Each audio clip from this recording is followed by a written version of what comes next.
On a vu dans le chapitre 3 la magnifique euh, prière, une prière tellement inspirante, tellement puissante de l'apôtre Paul. Et là, on arrive dans notre chapitre 4 avec justement une deuxième partie vraiment de cet épître. Il faut savoir que les trois premiers chapitres, comme je l'ai dit en fin de cours la semaine dernière, les trois premiers chapitres sont ce qu'on appelle des indicatifs de Dieu, c'est-à-dire ça parle de l'œuvre de Dieu, ce que Dieu a fait. Ça nous positionne, mais c'est surtout, on voit tout ce que Dieu a fait sans que nous, on ait à intervenir sur quoi que ce soit. Tout ce que Dieu est et tout ce qu'il a fait pour nous en Christ. Donc c'est ça en fait les trois premiers chapitres. Toutes ces bénédictions sans qu'on fasse quoi que ce soit pour les mériter. Ce sont nos richesses, elles sont en Christ, donc elles sont pour nous. Et nous allons voir donc à partir de maintenant ces trois prochains chapitres, ce qu'on appelle les impératifs. Donc trois chapitres sur les indicatifs, trois chapitres sur les impératifs pour nous. En gros, ce sont nos responsabilités face aux indicatifs de Dieu. Tout ce que Dieu a fait a un impact maintenant sur notre vie et cet impact, ça va provoquer une réponse. En d'autres termes, par exemple, les indicatifs, donc ce que Dieu nous a donné, eh ben, Dieu nous a donné sa grâce divine. Donc de l'autre côté, l'impératif, donc ce que Dieu attend de nous, c'est que nous prenons nos responsabilités humaines, c'est que nous puissions être fidèles à lui. Vous voyez? En indicatif, par exemple, on a vu que nous avions une nouvelle identité en Christ. Eh bien, en impératif, ce que Dieu attend de nous, c'est que nous puissions répondre à nos obligations en tant que disciples de Christ. Si en indicatif, on avait le salut que le Seigneur nous donne, eh bien, en impératif, nous allons avoir la cohérence dans notre vie chrétienne par rapport à ce salut. Si en indicatif, on a eu Dieu qui s'est montré, qu'on a pu faire de la théologie, de l'étude concrètement de Dieu, on a pu connaître un peu plus ses attributs, son œuvre, etc. Et ben nous, en impératif, et ben c'est comment est-ce que nous, on se positionne du coup sur notre éthique, sur notre morale de vie. Et ben voilà, c'est ça l'équilibre qu'on va retrouver dans cet épître aux Éphésiens. Mais vous savez, c'est pas que dans l'épître aux Éphésiens qu'on voit ça. On a la même chose dans l'épître aux Romains. Dans l'épître aux Romains, du chapitre 1 au 11, on a pareil aussi des indicatifs, toute l'œuvre que Dieu a fait. Puis à partir du chapitre 12 jusqu'au chapitre 16 de Romains, on a de l'autre côté tous les impératifs. Tout ce que nous faisons, du coup, en réponse à ce que Dieu a fait. Pareil dans Galates. Dans Galates, par exemple, du chapitre 1 au 4, on a aussi ce qu'on appelle les indicatifs. Et du chapitre 5 au 6, on a les impératifs.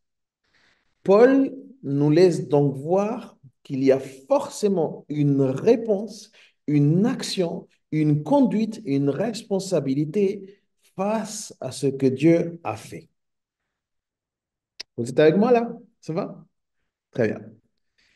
En ce qui concerne du coup ce chapitre 4, comme je l'ai dit, c'est déjà le chapitre le plus long d'Éphésiens et il est saturé de théologie.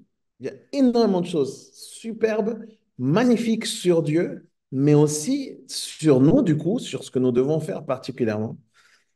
Et on va rentrer donc maintenant dans cette étape de qu'est-ce que Dieu nous dit à nous.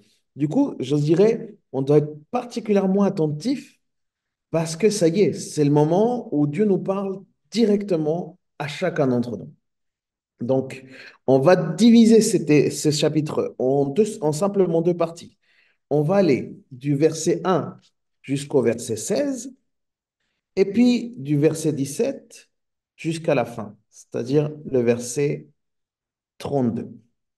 On va le diviser en ces deux parties. Ensuite, on va le rediviser à l'intérieur, mais ces deux parties sont les deux plus grandes parties. Donc, on va lire, on va faire comme d'habitude. Vous vous souvenez de ce qu'on fait pour étudier? Là, on est vraiment dans le côté pédagogique. Je vais à cœur de pouvoir euh, qu'on soit équipé, du coup, pour pouvoir chacun après pouvoir faire ses propres temps d'études bibliques. Donc, d'abord, on observe le texte. On voit ce qui ressort du texte, les verbes d'action, les attributs de Dieu, quand il est question de sa grâce, etc. Donc, on voit qu'est-ce qui ressort un peu, les choses nouvelles aussi, pour qu'on puisse les comprendre. Et ensuite, on fait de l'analyse des mots. Qu'est-ce que ces mots particuliers veulent dire? Et en répondant à ces deux questions, de quoi parle le texte et qu'est-ce que le texte lui-même dit sur le sujet du texte. On y va. Du verset 1 au 16, donc. Moi qui suis prisonnier à cause du Seigneur, je vous demande donc instamment, je vous demande instamment, donc c'est quelque chose de, avec ferveur, je vous le demande de tout mon cœur. C'est ça qu'il est en train de dire, Paul, de vous conduire d'une manière digne de l'appel qui vous a été adressé. On rentre directement, là, Paul, il annonce la couleur. Ce que j'attends de vous, ce que je vous demande, c'est de vous conduire d'une manière digne de l'appel que vous avez, qui vous a été adressé. Ça, on peut le marquer parce que c'est très important. Concrètement, c'est quoi? Eh bien, verset 2, soyez toujours quoi? Humble, aimable, patient. Supportez-vous les uns les autres avec amour. Donc, il dit, il y a trois, quatre éléments très importants là qu'on peut déjà remarquer. Ensuite, ce verbe, efforcez-vous. Je l'avais déjà prêché à l'église. Efforcez-vous de conserver l'unité de l'esprit. Et là, on rentre dans quelque chose de particulier. Il dit qu'il y a quelque chose autour de l'unité. L'unité semble être quelque chose d'important. Dans la paix qui vous lie les uns aux autres, il y a un seul corps, un seul esprit.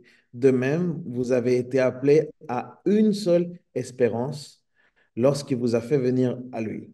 S'il parle que de un, c'est intéressant de relever tout ce qui est à côté du un. Un corps, un esprit, une seule espérance. Il y a un seul Seigneur, une seule foi, un seul baptême, un seul Dieu et Père de tous qui règne sur tous.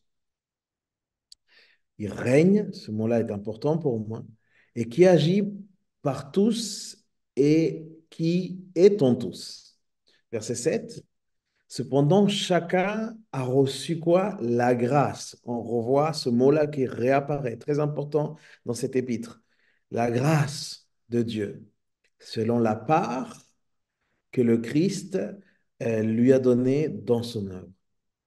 C'est bien ce que déclare l'Écriture.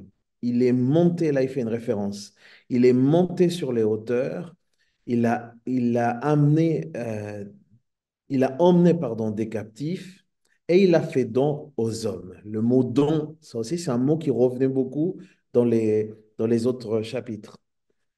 Or, que signifie il est monté? Cela implique qu'auparavant, il est descendu jusqu'en bas, c'est-à-dire sur terre.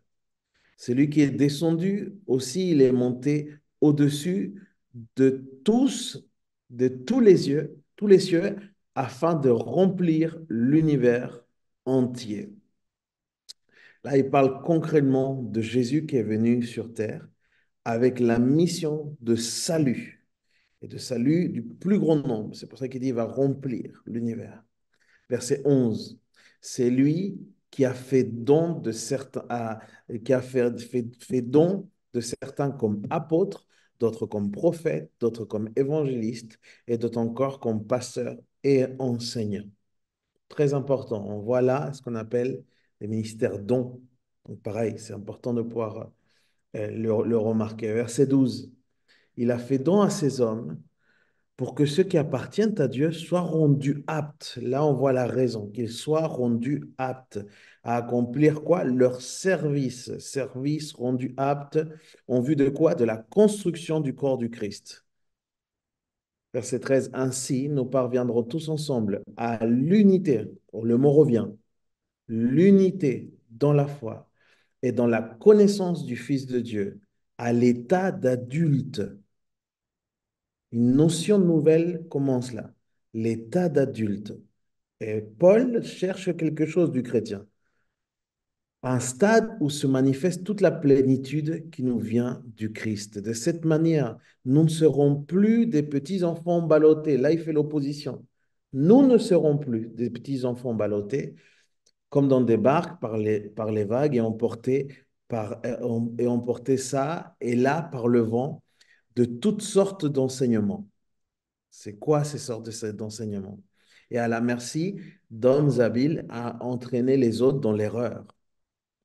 Au contraire, en exprimant la vérité dans l'amour, nous grandirons à tous égards vers celui qui est la tête, le Christ. C'est de lui que le corps tout entier tire sa croissance pour, pour s'affermir dans l'amour, sa cohésion et sa forte unité, on revoit encore, lui venant de toutes les articulations dont il est pourvu pour assurer l'activité attribuée à chacune de ses parties. Un texte que de manière très concrète, on voit ici Paul qui veut nous démontrer, il parle de cette vie communautaire, il parle des uns les autres. En fait, il veut nous démontrer que notre vie communautaire doit refléter l'unité de l'esprit. C'est ça qui se cache derrière. Donc, de quoi parle ce texte? Eh bien, ce texte parle de l'importance de l'unité. Et qu'est-ce qu'il dit le texte? Eh bien, le texte, il dit trois choses importantes. Et ces trois choses, on peut les subdiviser. Du coup, je vous propose de diviser ce texte qu'on vient de lire en encore trois parties différentes. Du verset 1 au 3, on peut voir que on peut appeler ça l'attitude pour la maintenir. Je parle de l'unité, hein. Le sujet, c'est l'unité. Du coup, comment est-ce que le texte en parle? Eh ben, du verset 1 au 3, il parle de l'attitude pour la maintenir. Du verset 4 à 6, c'est les composants de base de l'unité. Les composants de base. Et du verset 7 au 16, ce sont les dons de l'unité. Je me répète, du verset 1 au 3, c'est l'attitude pour la maintenir, l'attitude pour maintenir l'unité, si vous voulez. Verset 4 à 6, les composants de base de l'unité. Et du 7 au 16, les dons de l'unité. Voilà ce qui est intéressant. Du coup, à l'intérieur de ces sous-parties, on va voir qu'il y a des mots qui sont intéressants. Il y a des mots qui ressortent. Après observation, donc quand on a souligné, on peut comprendre un petit peu, on peut chercher à comprendre un peu plus en profondeur. Par exemple, dans cette première partie, quand il parle de l'attitude à maintenir, eh ben, il va parler de certains mots. Par exemple, il va évoquer le mot humilité. Premier mot qu'il va évoquer, c'est l'humilité. Il va évoquer l'amabilité. Il va évoquer la patience, le fait de se supporter et s'efforcer. Donc, on a cinq choses et ces cinq choses parlent de cette attitude pour maintenir l'unité. Mais j'aime, vous ne savez pas à quel point j'apprécie que Paul commence par l'humilité. Paul commence par le principal. Paul commence par ce qui est le plus important et surtout ce qui est le plus difficile, l'humilité. C'est vraiment la première chose qu'il nous faut pour l'unité. C'est aussi notre manière de reconnaître que personne n'a gagné le salut. Personne, aucun enfant de Dieu, aucune de ces personnes nées de nouveau a fait quelque chose qui a pu gagner le salut. Tous au même niveau, nous bénéficions de la grâce de Dieu. Et c'est ça l'humilité. Quand on veut vivre dans l'humilité pour maintenir l'humilité, en vue de l'unité, eh ben, il faut se rappeler qu'on est tous au même niveau. Tous au même niveau. Pasteur ou pas pasteur, archibishop ou pas archibishop, euh, apôtre de la galaxie, je ne sais pas quoi. Peu importe, nous tous, nous avons bénéficié de la grâce. Deuxième mot intéressant, là, c'est l'amabilité. Et l'amabilité, ici, il parle des rapports qu'on doit avoir les uns avec les autres à l'intérieur de l'Église. Je le sais très bien, mes amis, je le sais très bien. Pour avoir grandi dans l'Église, je sais très bien que l'amabilité n'est pas toujours une force de l'Église. Mais l'amabilité parle du profond respect avec lequel on doit s'adresser les uns les autres. C'est juste ça. Le profond respect avec lequel on doit considérer chacun. Quelqu'un qui arrive à l'église, comme ceux qui sont qui sont dans une position de direction d'église. Il y a un respect qui convient. Et c'est de ça qu'il parle ici. Pour maintenir l'unité, il faut être profondément aimable, il faut être profondément respectueux. C'est important. Et ce n'est pas une histoire d'être bien élevé ou pas. Ici, on est en train de voir de l'attitude pour maintenir l'unité. Donc, c'est important. Il parle aussi de patience. Patience, pourquoi? Eh bien, patience pour s'attendre à Dieu. Patience pour laisser faire Dieu et le laisser faire en son temps et le laisser faire à sa manière. C'est ça la difficulté parfois de nous qui sommes à l'église. On veut que Dieu fasse comme nous on veut. On veut que Dieu le fasse maintenant parce que c'est maintenant que j'ai besoin. Et ben c'est cette patience-là dont Paul il dit, si vous voulez maintenir l'unité, il faut aspirer à cette patience. Il faut être dans cette patience. Il faut être dans la patience aussi pour respecter le rythme de chacun. On est tous différents à l'église.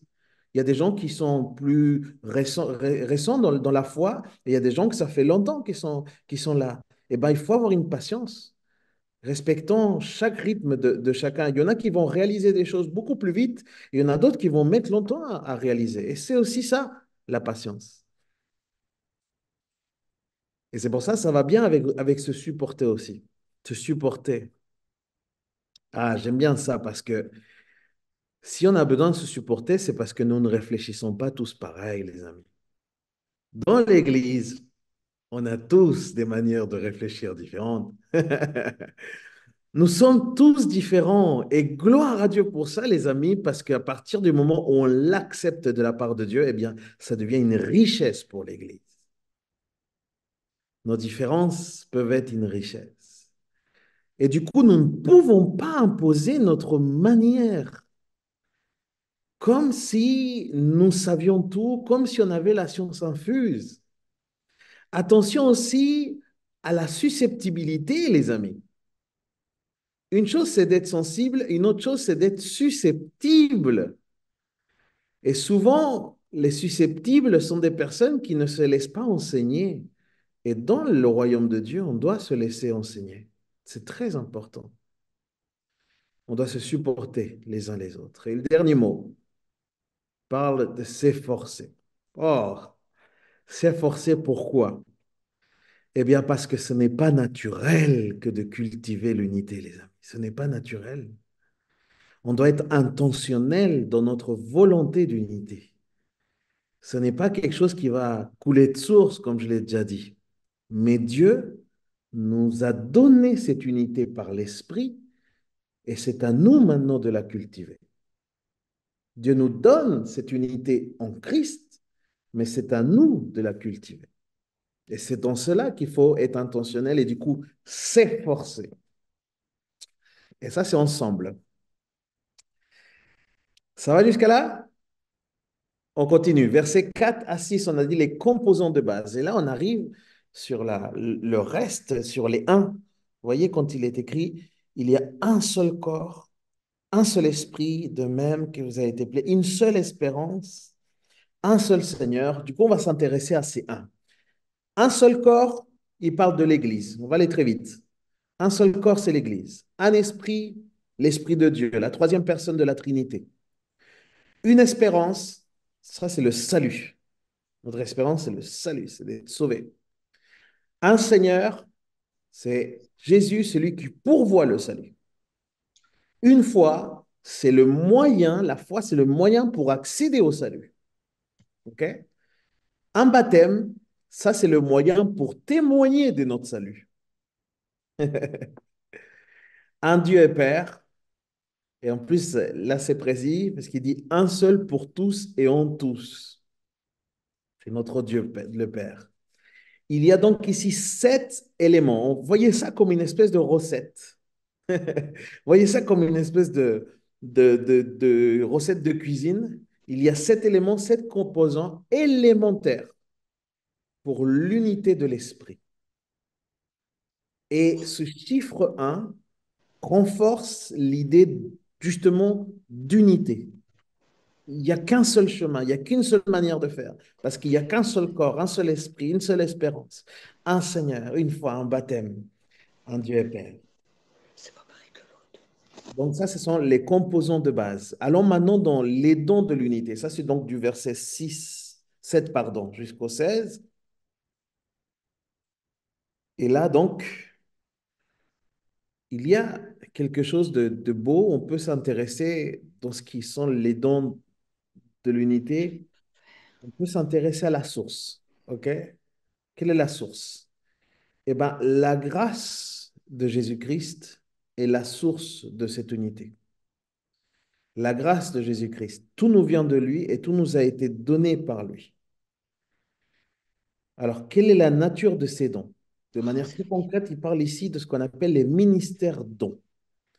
Et les ministères dons sont donc apôtres, prophètes, évangélistes, pasteurs et enseignants. Je ne vais pas rentrer dans les particularités de cela parce que il faudrait qu'on prenne une autre étude pour ça, en vrai. Mais il parle concrètement ici, ça correspond à la nature des dons. Ensuite, on peut se poser la question sur l'objectif. L'objectif de ces dons qui sont donnés par grâce, c'est nous rendre aptes. Rendre aptes, ça veut dire quoi? Ça veut dire rendre capables pour accomplir leur service, pour accomplir leur ministère en vue de l'édification de l'Église. L'apôtre Paul est soucieux que l'Église puisse continuer à grandir. Ce n'est pas quelque chose qui a simplement été fait dans l'Église, dans le moment de l'Église primitive. Non, non, non. C'est une vocation presque éternelle. C'est une vocation. C'est l'appel concrètement de l'Église qu'elle soit constamment édifiée. Donc, à mon niveau, c'est mon rôle pastoral et et celui aussi des responsables que de rendre aussi les chrétiens capables, aptes de pouvoir rentrer chacun dans son service.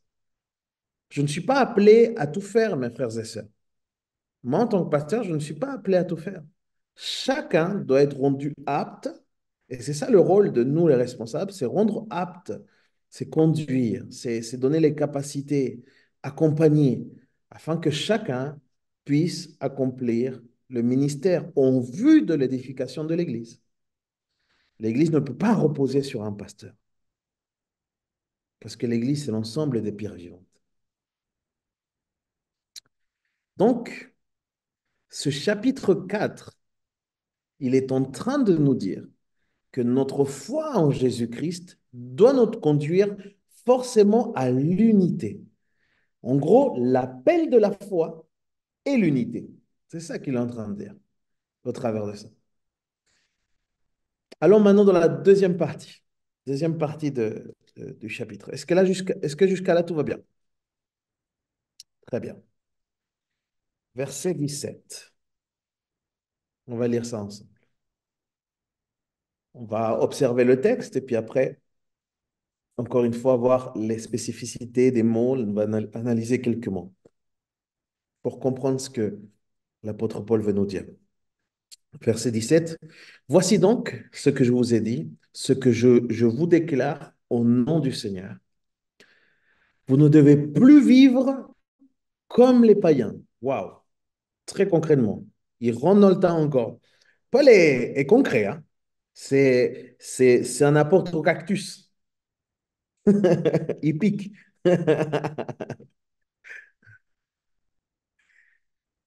Vous ne devez plus vivre comme des païens qui suivent leurs pensées vides de sens. Waouh! Là, il donne déjà quelque chose de concret. Qu'est-ce que c'est que vivre comme des païens? Eh bien, c'est d'avoir des pensées vides de sens.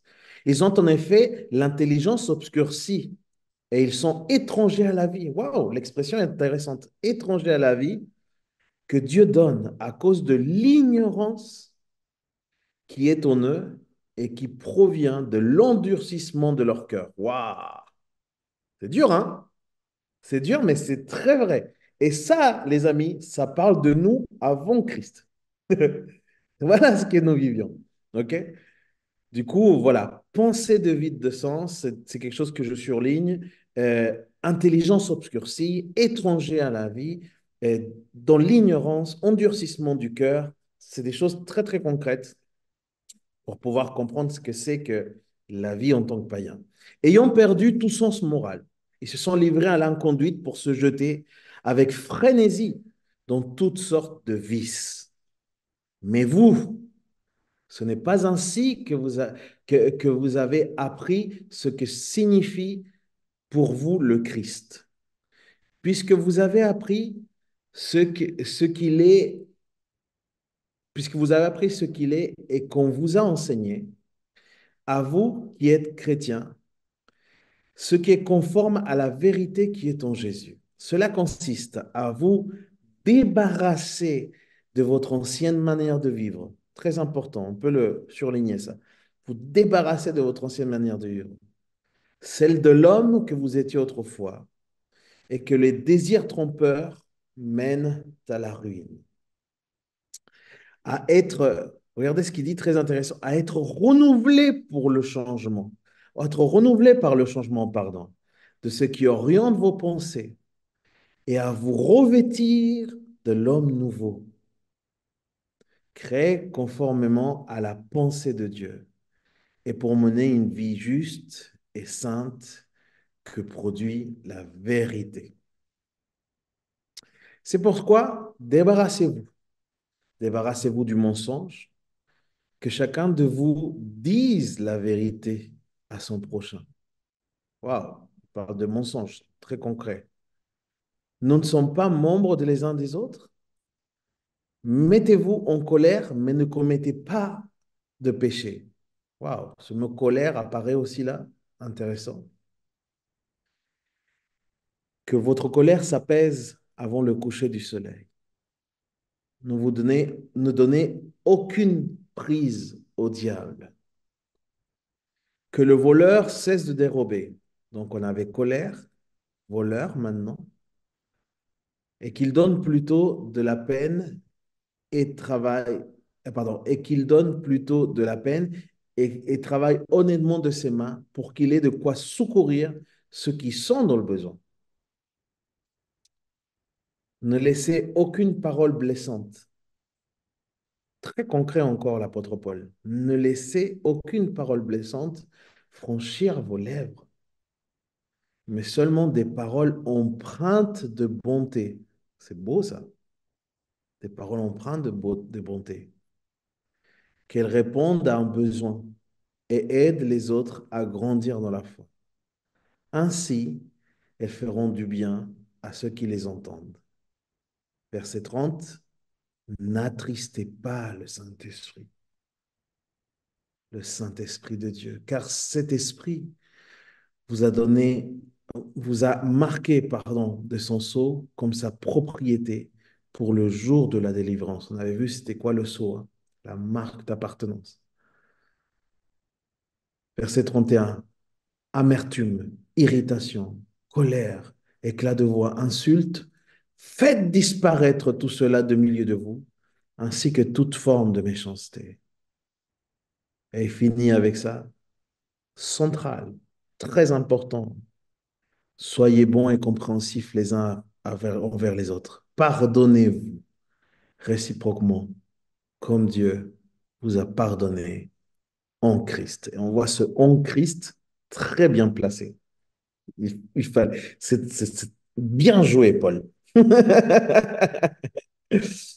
Donc, de quoi parle ce passage? De quoi parlent ces versets? Ben, ces versets parlent de la nouvelle vie, de cette nouvelle vie que nous allons avoir. OK? Et pareil, je vous propose de rediviser ce passage en trois parties pour pouvoir voir comment est-ce que ce texte, de quelle manière est-ce qu'il parle de nouvelle vie. Du coup, on peut voir trois sous-parties. Du verset 17 au 19, d'abord, on voit qu'une nouvelle vie, c'est une vie différente à celle des païens. Donc, une vie différente à celle des païens, du verset 17 au 19. Verset 20 à 24, c'est une vie dans la justice et la sainteté. Une vie nouvelle, c'est une vie dans la justice et la sainteté. Verset 25 à 32, une vie nouvelle, c'est pratique. Ce sont des cas pratiques. Et c'est ça qu'on voit. Paul nous pose des termes qu'on comprend, des choses qui nous sont très concrètes parce qu'ils sont très humains. Ce sont des choses qu'on peut vivre ou qu'on a pu vivre, sur lesquelles nous devons faire attention. Je voudrais, avant de pouvoir aborder ça, je voudrais dire que Paul ici, il parle fort, il parle avec ténacité, si je peux dire ça comme ça. Il parle avec conviction. Et ce qui me touche, les amis, c'est que Paul ici, il ne parle pas aux non-croyants. Paul nous parle à nous. Et ce qu'il dit et la manière dont il dit, tout, tout est intentionnel. Il avait besoin de quelque part prendre chaque chrétien. À un moment dans notre vie, on a besoin de ça et de nous secouer un peu et de nous dire les vrais trucs. On se dire les vraies choses. Et c'est ça que Paul est en train de faire au travers de ce passage-là. Il est en train de nous dire, hé, tu dis que tu as une nouvelle vie, tu te rends compte maintenant que tu es dans une nouvelle vie, hé, réveille-toi, réveille-toi, parce que pour l'unité, là, il y a des choses que tu dois faire. Et il y a des choses aussi que tu dois éviter. Donc, on va analyser un petit peu ces mots. On va analyser maintenant, pas simplement les mots, mais les idées qui sont dans ces sous-parties. Donc, quand il parle de une vie, le fait qu'une nouvelle vie représente une vie différente à celle des païens, il parle de changement de concept de vie. C'est ça qu'il est en train de parler. Abandonner, il dit, débarrassez-vous, mais abandonner, se détacher de la manière païenne. Il doit y avoir une évidence. Ça doit être très concret. C'est ça qu'il est en train de dire. Votre conception de la vie doit complètement changer. Elle a changé. Si vous êtes en Christ, elle a changé. Et du coup, la manière la plus concrète, c'est le fait de voir que vous êtes détaché de la manière païenne, donc. Et il y a ici une triple description de la vie païenne. Il y a ici trois choses très intéressantes qu'il dit. Comme je vous l'ai dit, pensée vide.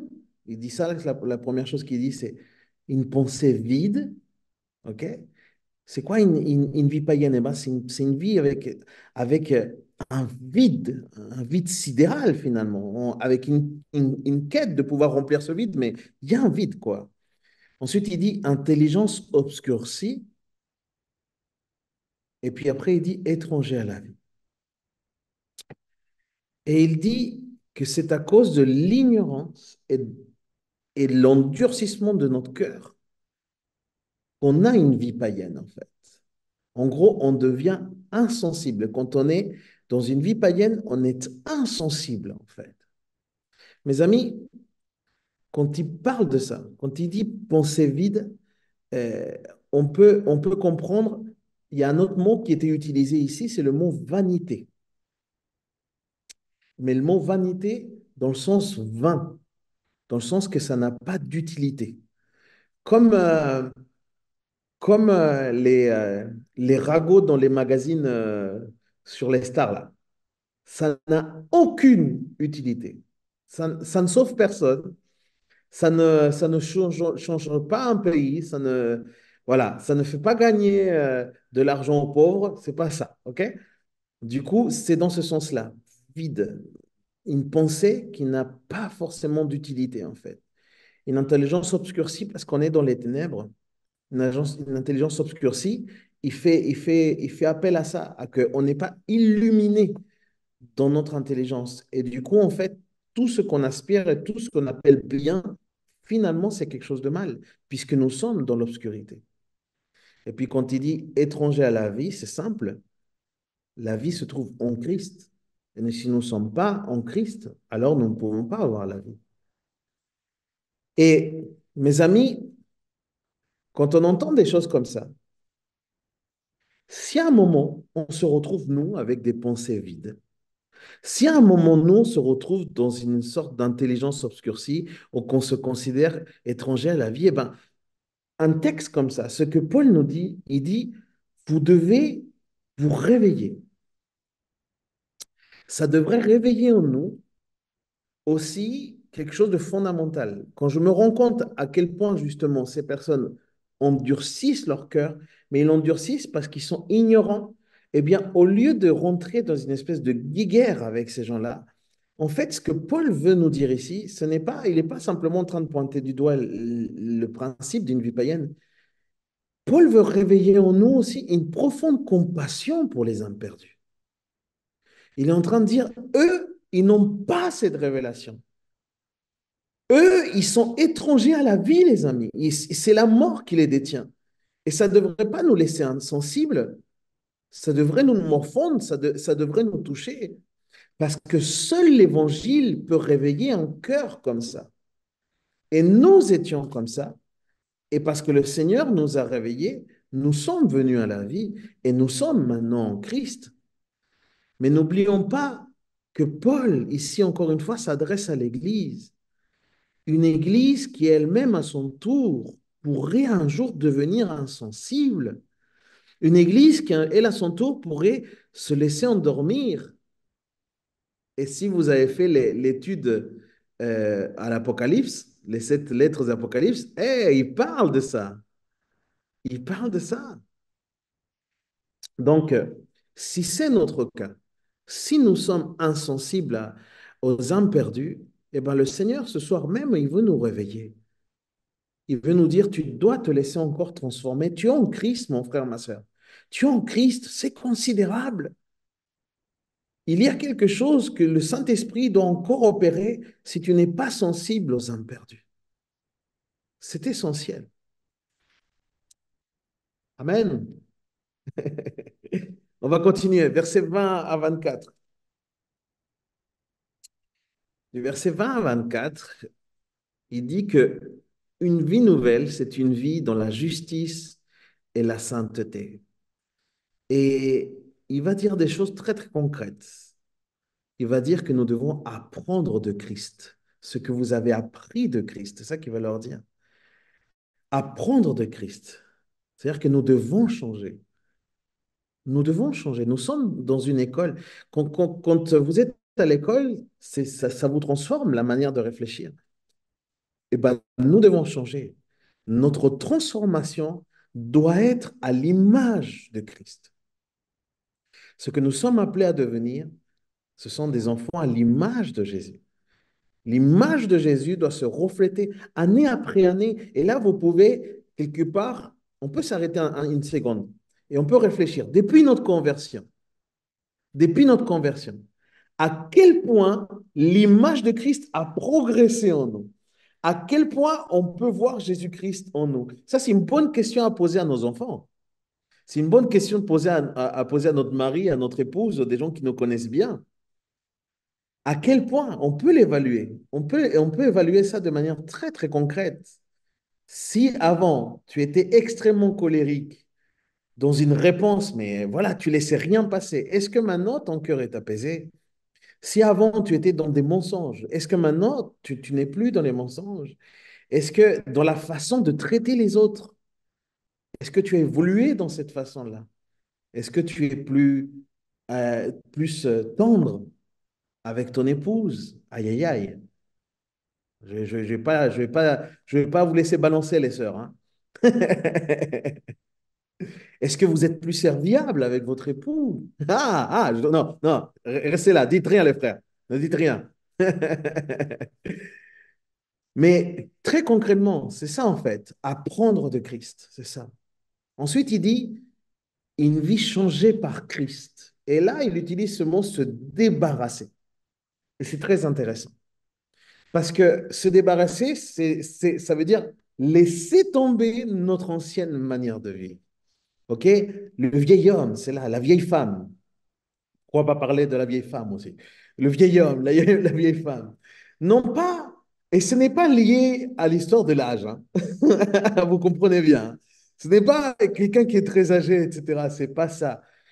Le mot vieux, vieil homme ou vieille femme se réfère aux habitudes pécheresses de la personne. C'est à ça qu'il se réfère. Et il dit, le vieil homme, la vieille femme, succomber au désir trompeur. C'est ça qu'il dit dans le texte. Donc, changer. Changer au travers quoi? Comment est-ce qu'on peut changer? La Bible parle ici, le texte, il parle du renouvellement. Renouvellement. C'est une transformation de nos pensées. Waouh! C'est en lien avec la repentance. La repentance, métanoïa. Métanoïa, changement de mentalité. Renouvellement. C'est beau. Sans cela, on revient au vieil homme. Croyez-moi. Si vous n'avez plus cette volonté, cette ouverture, si vous ne faites plus appel au Saint-Esprit pour vous renouveler dans vos pensées, on va revenir à ce vieil homme, à cette vieille femme. On va recommencer à rouspéter comme on rouspétait avant, les frères et sœurs. On va commencer à se plaindre pour les mêmes trucs qu'on se plaignait avant. Et on va de moins en moins considérer la grâce. On va de moins en moins vivre une vie dans la reconnaissance. On va de moins en moins apprécier l'œuvre de Christ. C'est ça qui se passe quand on ne se laisse pas renouveler. C'est quelque chose que Dieu fait faire tous les jours, un jour à la fois. On en a besoin. Les bontés du Seigneur se renouvellent. Et ces bontés aussi se manifestent dans la rénovation, dans le renouvellement, pardon, de nos pensées. Et il dit enfin, nous devons revêtir le nouvel homme. Et quand nous revêtons le nouvel homme, nous commençons à vivre dans la sainteté. Il y a donc trois composants au changement selon la parole de Dieu ici. Se débarrasser, qui parle de l'attitude, se renouveler, qui parle de la pensée, et se revêtir, qui parle encore de l'attitude. C'est-à-dire, j'avais une attitude, je suis renouvelé, donc je change d'attitude. Intéressant. Allons maintenant dans les cas pratiques, puisque le temps avance curieusement ce soir. Verset 25 au 32. Si nous sommes dans une vie, dans une nouvelle vie, ça se manifeste dans des cas pratiques, dans une vie très, très pratique. Et de manière pratique, il parle, voilà, concrètement, qu'est-ce que ça donne? Eh bien, le mensonge. Là, il va parler de mensonge. Et il dit, n'oubliez pas qu'un mensonge va forcément affecter quelqu'un. C'est ça qu'il est en train de dire. Et c'est pour ça qu'il dit, nous sommes pas, est-ce qu'on n'est pas membres les uns des autres? Parce que si on est membre les uns des autres, alors si quelqu'un est dans le mensonge, eh ben, ça va affecter cette unité. On doit chercher à vivre dans la vérité. On doit chercher à vivre dans l'intégrité. Et c'est important pour l'unité de l'Église, pour l'unité des chrétiens. C'est important aussi. Il parle de colère. Il parle d'une colère même qui se transforme en péché. OK? Ne laissez pas la colère, dit. Nous devons donc vivre, c'est-à-dire aussi vivre, si on ne doit pas être en colère, ça veut dire on doit pardonner. Quand quelqu'un nous blesse, que ça nous met en colère, eh ben, on doit être dans la réconciliation. On doit être dans le pardon. Il parle de vol. Le vol vient de la convoitise et la convoitise vient de l'égoïsme. Donc, ici, il ne dit pas simplement il y a un problème profond avec le vol. Il dit ici, on peut s'en sortir de ça.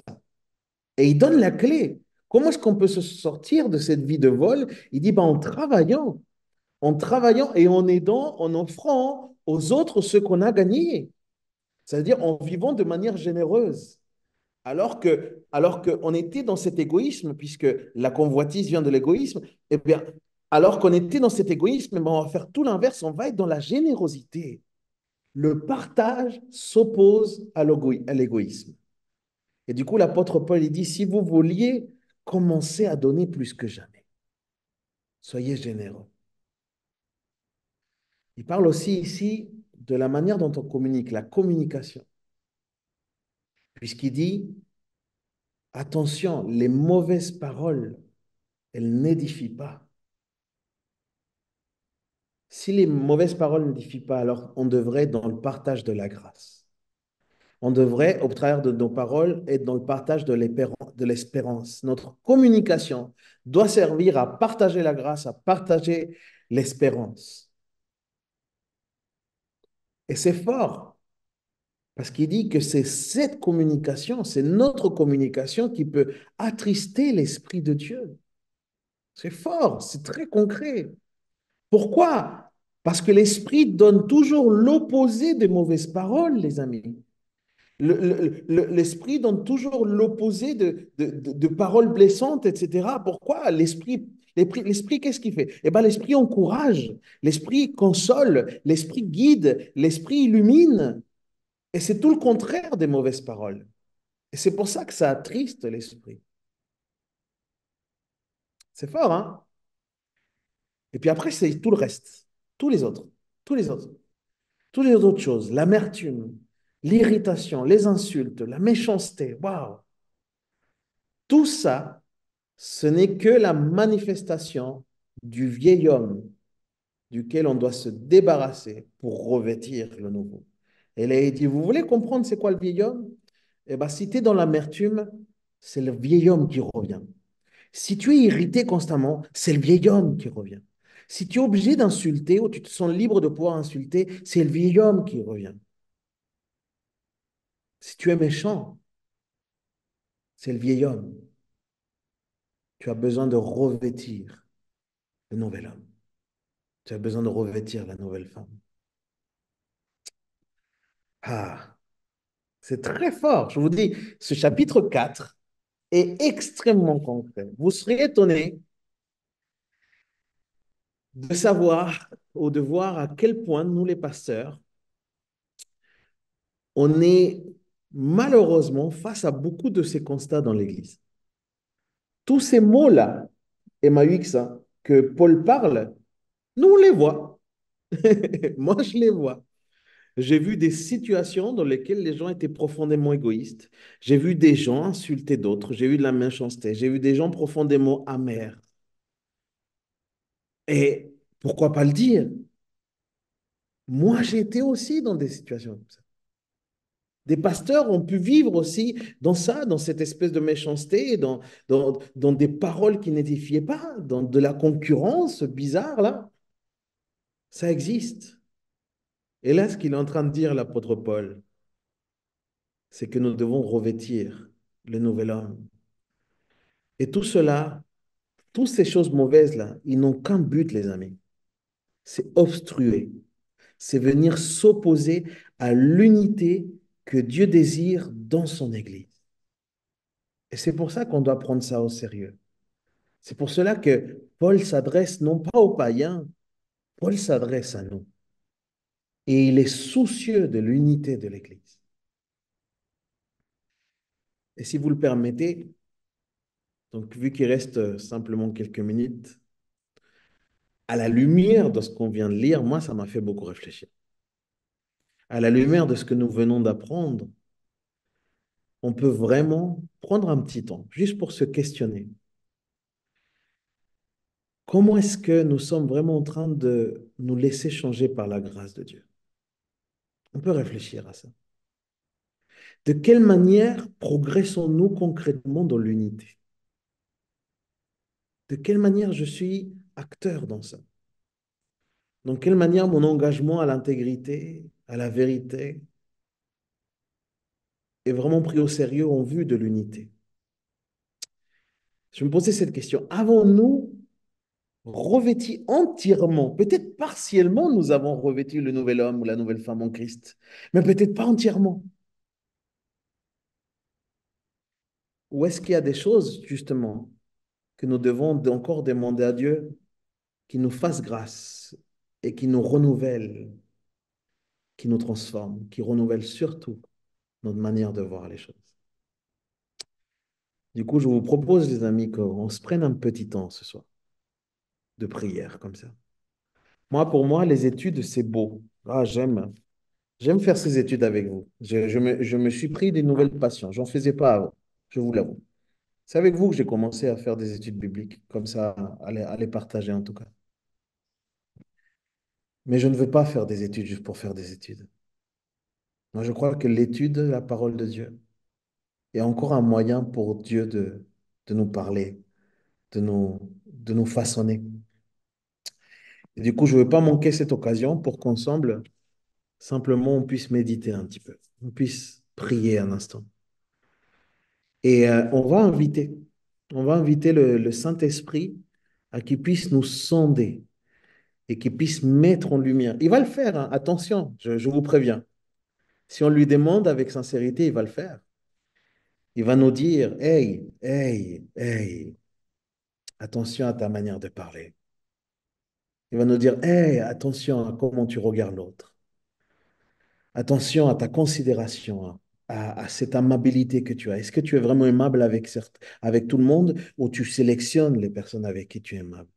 Est-ce que tu es respectueux avec n'importe qui dans l'Église ou simplement ceux qui sont visibles, ceux qui sont devant? Le Seigneur va nous le dire. Le Seigneur va nous le dire si on le fait de manière sincère. Alors, pendant ces quelques minutes, si vous voulez bien, on va prier. Je vais amener ce temps de prière pour chacun d'entre nous. Seigneur notre Dieu, comment ne pas être interpellé après avoir lu très concrètement cette inspiration, Seigneur, cette parole qui vient de toi, que tu as donnée à Paul, mais elle est de toi, Seigneur. C'est toi nous parlons, c'est toi parlons à l'Église. Et ton cœur, ton désir, c'est cette unité. C'est cher à ton cœur. C'est cher à ton cœur, Seigneur, parce que de cette unité, Seigneur, tu vas pouvoir te glorifier, tu vas pouvoir impacter, Seigneur, justement les personnes qui ne te connaissent pas. Cette unité, Seigneur, va permettre aussi une manifestation glorieuse de ta personne, de ton œuvre. Et tu veux le faire, Seigneur. Tu veux agir. Mais combien de fois tu n'as pas agi dans des églises parce que il n'y avait pas cette unité? Seigneur, nous voulons ensemble, même si nous sommes qu'un petit noyau ce soir peut-être, mais sans doute l'Église aussi désire, Seigneur. Nous voulons vivre, Seigneur, ta parole. Et ce soir, tu nous interpelles sur cette unité, Seigneur, mais surtout, c'est concrètement ce que ça représente pour nous. Les décisions qu'on doit prendre, les renoncements que nous devons avoir et la repentance que nous devons aussi, Seigneur, avoir ce soir devant toi. Cette repentance, Seigneur, pour les attitudes qui ne t'ont pas plu, des attitudes qui témoignent de la présence du vieil homme ou de la vieille femme dans nos vies. Et Seigneur, ce soir, on veut proclamer ta parole avec foi, Seigneur. Et on veut te prier, Seigneur. Aide-nous à nous débarrasser. Parce que tu dis pas de te prier de nous débarrasser, tu dis que c'est à nous de nous débarrasser. Aide-nous, Seigneur, avec la force, avec la puissance du Saint-Esprit, à nous débarrasser de toutes ces choses, Seigneur, qui ne t'honorent pas, de toutes ces choses qui sont un obstacle à l'unité, de toutes ces choses, Seigneur, qui viennent obstruer, Seigneur, ta volonté dans ton Église. Oh, Seigneur, ce soir, nous te demandons pardon, Seigneur. Et nous nous humilions, Seigneur, parce que la parole dit, si mon peuple s'humilie, s'il cherche, s'il me cherche et s'humilie, toi, Seigneur, tu vas te tourner vers nous. Seigneur, nous nous humilions ce soir devant toi, Seigneur. Et nous te demandons ta grâce. Cette grâce divine, Seigneur, laquelle nous bénéficions chacun d'entre nous. Cette grâce par laquelle nous sommes sauvés. Cette grâce, Seigneur, qui est pourvue par ton Fils, Seigneur, et par laquelle, par le moyen de la foi, Seigneur, nous avons accès. Oh, Seigneur, nous voulons apprécier, savourer, chérir cette grâce, Seigneur, parce qu'elle est ton don. Elle est le plus beau de dons pour chacun d'entre nous. C'est ta grâce, Seigneur. Père éternel, s'il y a en nous un endurcissement de nos cœurs, oh Père éternel, on veut retrouver cette sensibilité au nom de Jésus. Ne permets pas que nos cœurs s'endurcissent, Seigneur. Non, on veut, Seigneur, que s'ils maintiennent, qu'ils deviennent et qu'ils restent, demeurent des cœurs en chair, des cœurs transformés par la puissance de ton évangile, des cœurs transformés par ton esprit. Seigneur, tu nous fais grâce. Nous prions pour ton Église, nous prions pour l'unité de ton Église. Et merci, Seigneur, de continuer à nous enseigner au travers de cette merveilleuse épître, Seigneur, que tu nous permets d'explorer ensemble, de découvrir peut-être à nouveau. Seigneur, tu es un Dieu bon et tu prends soin de nous. Merci de prendre le temps de nous illuminer, de nous parler, Seigneur. Merci, Père éternel. Vraiment, vers qui irions-nous? Seulement en toi, il y a la parole de vie. Merci, Père, au nom de Jésus. Amen.